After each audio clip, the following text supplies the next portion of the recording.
वैसे तो हमने किताबों में पढ़ा है कि जो इंडियन सिविलाइजेशन है हजारों साल पुरानी है, और ना सिर्फ हजारों साल पुरानी है बल्कि one of the most advance civilisation भी रही है हमेशा से।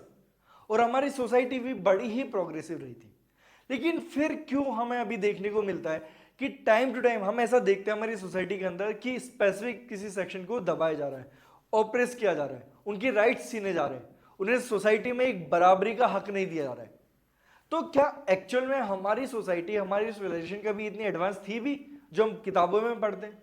क्या या सिर्फ वो जो एडवांस सिविलाइजेशन है वो सिर्फ पास्ट में एग्जिस्ट करके रह गई, सिर्फ किताबों में रह गई, या फिर वो हमारी एक कोरी कल्पना है?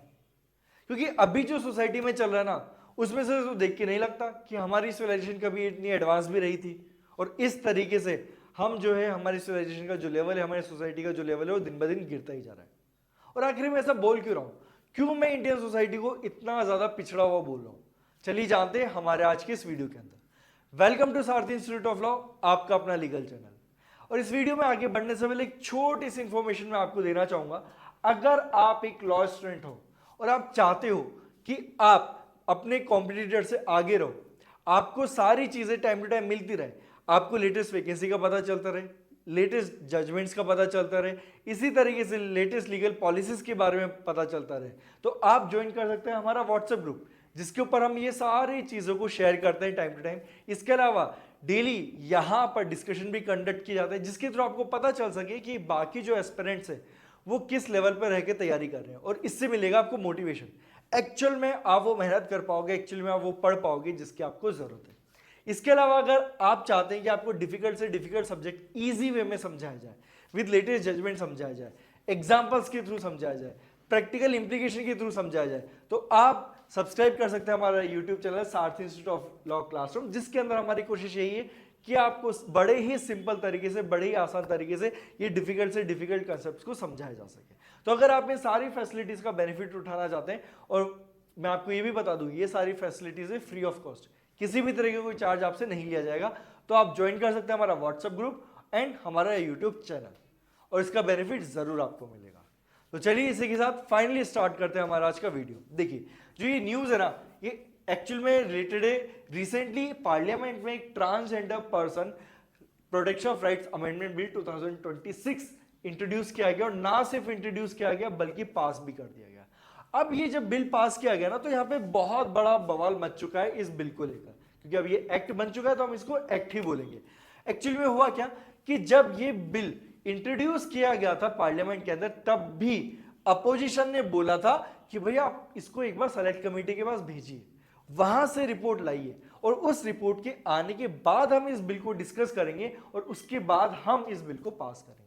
लेकिन वही होता है ना, जब आपके पास एब्सोल्यूट पावर हो तो आप किसी की सुनते नहीं हो, और वही क्या हमारी गवर्नमेंट ने बिना किसी प्रॉपर डिस्कशन के, बिना किसी सेलेक्ट कमेटी की रिपोर्ट के इस बिल को फोर्सफुली, मैं फोर्सफुली बोलूंगा, जब अपोजिशन बोला कि यस हमें डिस्कस करना है, हम इस बिल के अगेंस्ट में नहीं लिखे, हमें डिस्कस करना है, तो जब अपोजिशन इस तरह की डिमांड कर रहा है तो क्यों नहीं सुनी गई उनकी डिमांड को?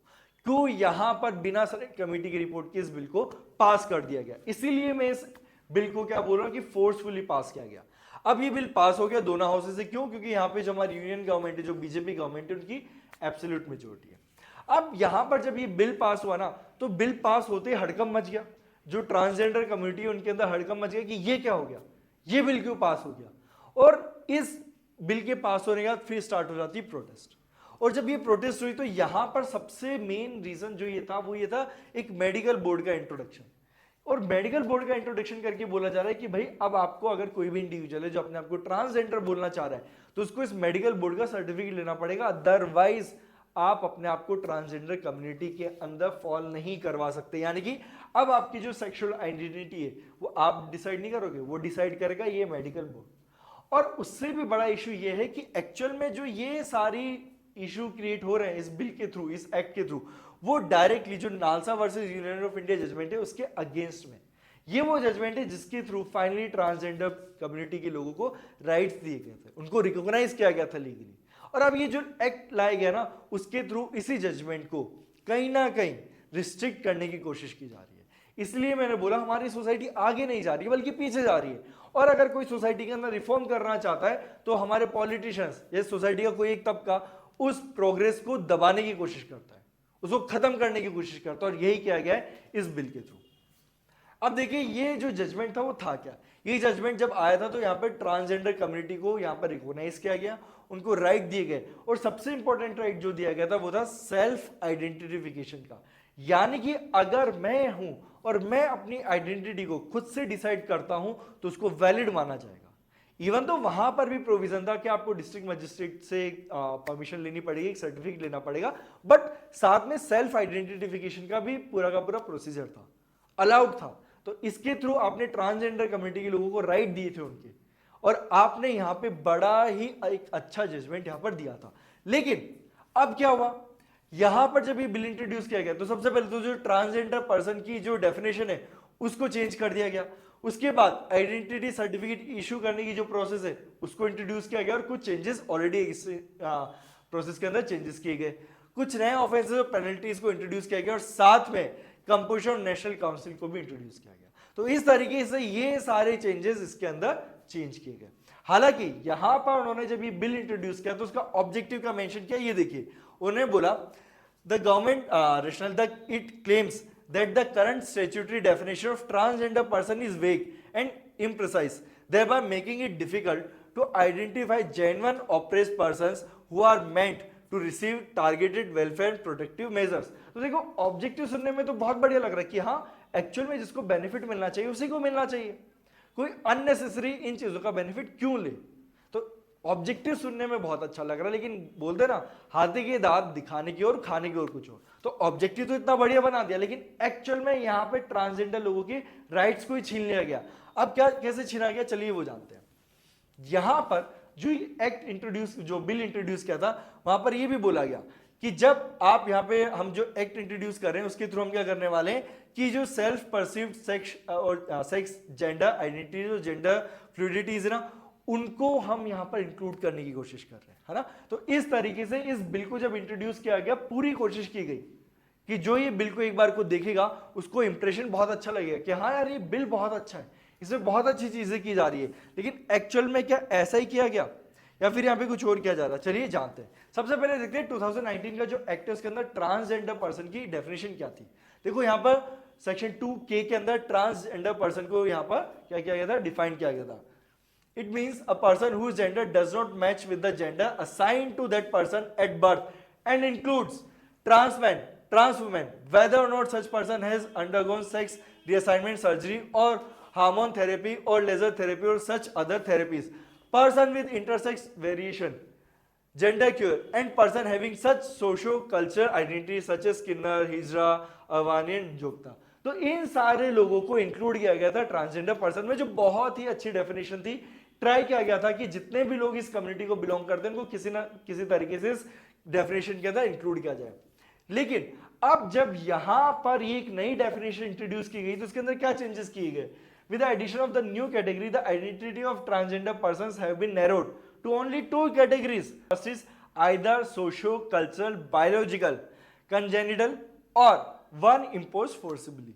तो इस तरीके से डेफिनेशन को बड़ा ही नैरो डाउन कर दिया गया, और यहां पे किनको एक्सक्लूड कर दिया, ट्रांसमैन, ट्रांसवुमेन, जेंडर क्यूअर पर्संस, इनको तो एक्सक्लूड ही कर दिया इस डेफिनेशन के साथ। और उसके अलावा यहां पे क्या किया, एक मेडिकल बोर्ड को इंट्रोड्यूस किया गया कि हम क्या करेंगे, यहाँ पे एक मेडिकल बोर्ड स्टैब्लिश करेंगे, और अगर अब आप खुद को ट्रांसजेंडर कहलवाना चाहते हो तो इस मेडिकल बोर्ड के पास जाइए, वहां से सर्टिफिकेट बनवाइए, तभी आप एक ट्रांसजेंडर पर्सन कहलाओगे, अदरवाइज आप एक ट्रांसजेंडर पर्सन नहीं हो। यानी कि आपकी आइडेंटिटी क्या है आप डिसाइड नहीं करोगे, ये मेडिकल बोर्ड डिसाइड करेगा। इसके अलावा देखिए वैसे तो 2019 के अंदर भी डिस्ट्रिक्ट मजिस्ट्रेट से सर्टिफिकेट का प्रोविजन था, लेकिन वहां पर सबसे इंपॉर्टेंट चीज थी सेल्फ आइडेंटिफिकेशन, और पूरा मुद्दा वही है कि आप कैसे किसी को फोर्स कर सकते हो कि आप जाइए और मेडिकल बोर्ड का डिसीजन ही आपके ऊपर बाइंडिंग होगा, आप खुद से डिसाइड नहीं कर पा रहे हो, आपका जो हक है वो छीन लिया गया इस एक्ट के थ्रू। अब यहां पे एक और चीज की गई, यहां पे कुछ ऑफेंसेस है उससे रिलेटेड डिस्कशन किया गया, उन प्रोविजन को इंट्रोड्यूस किया गया। यहां पे क्या बोला जा रहा है, अगर आप यहां पे किसी को किडनैप करते हो, किसी को हार्म करते हो, किसी भी इंडिविजुअल को, उसको ट्रांसजेंडर बनने के लिए, है ना, स्पेसिफिकली उनकी ट्रैफिकिंग के लिए, बैगिंग के लिए, तो ऐसी सिचुएशन में यहां पे कितना पनिशमेंट दिया जा रहा है, 10 साल तक का पनिशमेंट और मिनिमम 2 लाख रुपए का फाइन। तो इस तरीके से यहाँ पे कुछ यहाँ पर हमने क्या कर दिया है, नए ऑफेंसेस भी ऐड कर दिए हैं। इसके अलावा if the victim is an adult and mandatory life with 5 lakh minimum fine if the victim is a child. तो यानी कि अगर कोई अडल्ट है तो ये पनिशमेंट होगा, और अगर किसी बच्चे के साथ आपने ऑफेंस किया तो ऐसी सिचुएशन में आपको लाइफ इंप्रिजनमेंट दिया जाएगा और 5 लाख रुपए का मिनिमम फाइन आपके ऊपर इंपोज किया जाएगा। Forcing someone to present as transgender for exploitation carries 5 to 10 years imprisonment for adult victims and 10 to 14 years for child victims। तो इस तरीके से उन्होंने कुछ नए ऑफेंसेस ऐड कर दिए गए। लेकिन अब यहाँ पर मुद्दे की बात है कि जो ट्रांसजेंडर कम्युनिटी के जो लोग हैं, ध्यान देना, ये बाहर किसी दूसरी कम्युनिटी के लोग नहीं, ट्रांसजेंडर कम्युनिटी के लोग ही ये बोल रहे हैं कि सर देखिए यहाँ पर इन जो ऑफेंसेस को ऐड किया गया है, इन प्रोविजन को ऐड किया गया है, इनका बहुत ज्यादा मिसयूज होगा। कल को कोई इंडिविजुअल खुद से ट्रांसजेंडर बनना चाहेगा तो यहां पर हो सकता है उसके फैमिली मेंबर, उसके आसपास के लोग उसको फोर्स करें कि भैया तो एक बार ट्रांसजेंडर तो बन गया है, लेकिन अब इस बात को छुपा के रखना, और साथ में जिसने तुझे ट्रांसजेंडर बनने में हेल्प की है उसके अगेंस्ट में कर दो झूठा केस।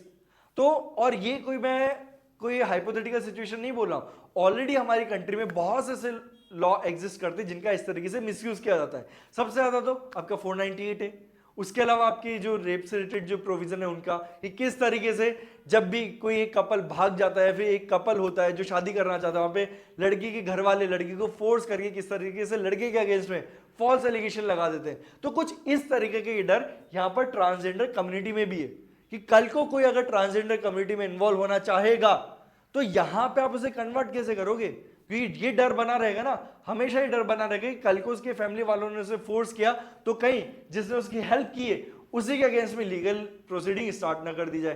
तो इस तरीके से ट्रांसजेंडर कम्युनिटी को भी डर है। अब यहाँ पे जो मेन इश्यूज है ना वो ये है that the amendment specifically states that those with different sexual orientation and self perceived sexual identities shall not be included. तो आपने ये सारी चीजें खत्म कर दी है। इससे क्या हुआ है कि यहां पर जो प्रीवियस जो एक्ट था जिसके अंदर नालसा जो जजमेंट था उसको फॉलो किया गया था, वहां पे राइट बेस्ड आइडेंटिफिकेशन को इंक्लूड किया गया था, आपने उसको पूरा चेंज कर दिया। और जो बिल है जो मेडिकल बोर्ड को यहाँ पे इंसर्ट करता है उसकी वजह से भी इश्यू क्रिएट हो गए। तो अब यहां पर जो प्रैक्टिकल इंपैक्ट पड़ेगा इस बिल का, इस एक्ट का, वो भी समझ लेते हैं। देखिए प्रैक्टिकली अब क्या होने वाला है कि यहाँ पे जो सोशल कल्चरल ग्रुप है उसके बीच में कहीं ना कहीं अब दरार पड़ने वाली है। इसके बाद जो सेल्फ आइडेंटिफिकेशन का जो प्रिंसिपल था, जो नालसा जजमेंट के अंदर बोला गया था, जो प्रीवियस एक्ट के अंदर इंक्लूड किया गया था, उसको रिमूव कर दिया गया है। इसके बाद जो डेफिनेशन उसको नैरो डाउन किया गया है, इसकी वजह से बहुत से लोग ट्रांसजेंडर कम्युनिटी से बाहर हो गए। और सबसे बड़ी बात यहाँ पे जो आर्टिकल 21 है उसका वॉयलेशन किया जा रहा है, राइट टू लाइफ का वॉयलेशन किया जा रहा है। ये कितनी गलत बात है। आर्टिकल 21 जो बहुत बहुत बहुत ज्यादा इंपॉर्टेंट आर्टिकल है, वैसे तो सारे फंडामेंटल राइट इंपॉर्टेंट है, लेकिन आर्टिकल 21 अपने आप में एक स्पेशल प्लेस होल्ड करता है अंडर आर फंडामेंटल राइट्स। तो इस आर्टिकल 21 को भी क्या किया जा रहा है, वॉयलेट किया जा रहा है। और ये जो बिल है, ये जो एक्ट अब बन चुका है, ये हमारी सोसाइटी को आगे ले जाने की बजाय बल्कि पीछे लेके जाएगा, जो मैं ऑलरेडी बोल रहा हूं। तो इन सभी रीजन की वजह से इस बिल का, इस एक्ट का क्या किया जा रहा है, यहां पे बहिष्कार किया जा रहा है कि नहीं, इस एक्ट को आप वापस लो, इसके अंदर चेंजेस करो। बट इंपॉर्टेंट चीज ये कि हमारी पूरी मीडिया इस एक्ट को लेके साइलेंट है, कोई भी इस एक्ट के बारे में बात नहीं कर रहा, जबकि ये जो एक्ट है ये हमारी सोसाइटी के कंसिडरेबल सेगमेंट के ऊपर बहुत ही बड़ा नेगेटिव इंपैक्ट डालने वाला है, लेकिन मीडिया इसको लेके कुछ भी नहीं बोला। इसलिए ये हमारी जिम्मेदारी बनती है कि इस न्यूज को हम जितना ज्यादा चाहें उतना ज्यादा शेयर करें, इस वीडियो को शेयर करें, ताकि सभी लोगों तक ये इंफॉर्मेशन पहुंचे और सब लोगों को पता चले कि किस तरीके से हमारी गवर्नमेंट ट्रांसजेंडर कम्युनिटी के जो लोग हैं उनके राइट्स को कर्टेल कर रही है, उनको ऑप्रेस किया जा रहा है। क्योंकि अगर आज हम आवाज नहीं उठाएंगे तो कल को ऐसा ही कुछ एक्शन किसी दूसरे तरीके से, किसी सोसाइटी के किसी दूसरे सेगमेंट के ऊपर लिया जा सकता है। तो आज बहुत ज्यादा जरूरत है हमें कि हम मिलके इस एक्ट के अगेंस्ट में अपनी आवाज उठाएं। तो आपका क्या ओपिनियन है इस एक्ट को लेके, आप क्या सोचते हैं, क्या ये जो एक्ट, अमेंडमेंट एक्ट इंट्रोड्यूस किया गया वो सही है या फिर गलत है, इसके अंदर क्या चेंजेस किए जाने चाहिए? आप अपने ओपिनियन हमें कमेंट सेक्शन में जरूर बताइए। और इस वीडियो को जितना आप चाहें उतना शेयर कीजिए, अपने फ्रेंड्स के साथ शेयर कीजिए, अपनी फैमिली के साथ शेयर कीजिए, ताकि उनको भी पता चले कि किस तरीके से ट्रांसजेंडर कम्युनिटी के लोगों के हक को मारा जा रहा है। और अगर आपको हमारा वीडियो अच्छा लगा तो प्लीज चैनल को सब्सक्राइब कीजिए, बेल आइकन दबाइए ताकि आपको सारे latest update time to time मिलते रहे। So that's all for today. अब मिलते हैं एक नए वीडियो में एक नए टॉपिक के साथ, तब तक के लिए गुड बाय।